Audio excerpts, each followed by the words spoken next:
Welcome to Fantasy Football Today Express. Let's talk about some bounce back players for 2024 right now. Adam Azer here with Jamie Eisenberg. Okay, I understand as a guy, you came up with like 7. So who's quarterbacks? I think you had 4 of them, which was very impressive. Who's some of your quarterbacks for bounce back candidates?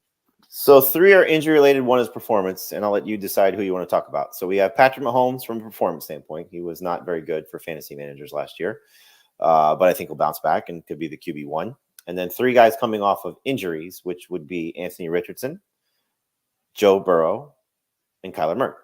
So I don't know if Richardson qualifies because what is he bouncing back to? But bouncing back to what we saw. But in any event, those other guys have certainly done something of significance. So which quarterback would you like to talk about? Adam Mahomes or the injured trio of Kyler, Richardson, and Burrow? I have to pick all of those, or I can pick one of the trio. Pick one. Burrow. Let's pick. So Burrow, and I know this, we could just kind of combine one of the receivers we want to talk about, T. Higgins, bouncing back as well. Healthy Joe Burrow has top 3 upside, but probably just want to, sort of put it in the top 5 range.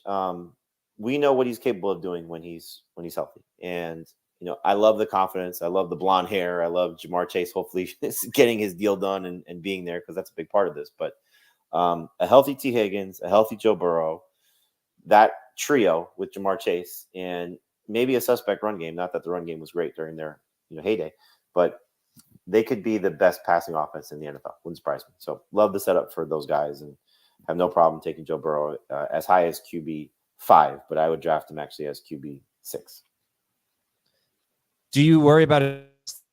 Or are we done with that? His wrist? Is that what you said? Yeah.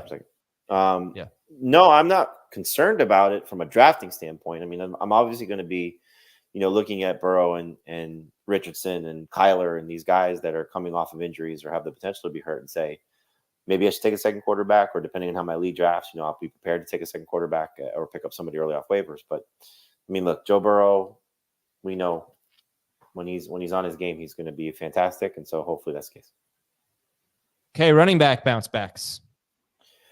You're not thrilled about this guy, but I'm okay drafting him in round 2. That's Derrick Henry. And, last year was disappointing, and, 30 years old, a lot of wear and tear. But I do think that going from the Tennessee offense to the Baltimore offense with a quarterback upgrade, with a offensive line upgrade from a year ago, and the motivation to still prove that he's the king, will still get Henry through one more productive season, where we saw the running back he's replacing in Gus Edwards score 13 touchdowns. And we know Derrick Henry, I think even at this age, is better than Gus Edwards. So would not surprise me if he leads the NFL in rushing touchdowns. Would not surprise me if he's, still north of 1,500 total yards, minimal in the passing game, huge in the run game. And so I think we're going to see a bounce back, still one more good season from Derrick Henry. Yeah, I'm getting a little nervous about the Henry bust call, because he really was last year. It was his worst year since he broke out in that Thursday night game against Jaguars. But it was 5 years ago, whatever. It wasn't that bad. He was the victim of bad game scripts. They're not going to have nearly as many bad game scripts this year. Some of the advanced metrics were not great, but they weren't that bad. He doesn't look like a player that's totally on the way out. But he is 30 and he's got 2,030 career carries. So it's also That is a negative, but you mentioned negative game scripts. Over 21 PPR points per game in the 6 wins for the Titans. And John Harbaugh in 16 seasons averages 10 wins a year. I know, but he's their only offense last year on the Titans, right? Like, they're not doing anything but giving us Derrick Henry when they get near the end zone. They're not throwing any touchdown passes. They're not rushing for any touchdown passes from anyone else. More options than Derrick Henry. If Lamar Jackson, and you talk about this a lot, was more prolific running touchdowns into the end zone, yeah, I'd be concerned. I really do think, and I really do think, again, what have they listened to the entire offseason? Why didn't they run the ball more against the Chiefs? Why didn't they run the ball more against the Chiefs? So much all year. They were I think the second fewest passes in the NFL. I know they didn't do it against the Chiefs. They did it all year long. But that's still, why didn't they run the ball more? I mean, it's what's haunting Pete Carroll for eternity? Oh yeah. I mean, those things matter to these guys. They hear about it all the time. It's just you're not like he scored. Okay, Derrick Henry scored 12 rushing touchdowns last year, and he had on that team.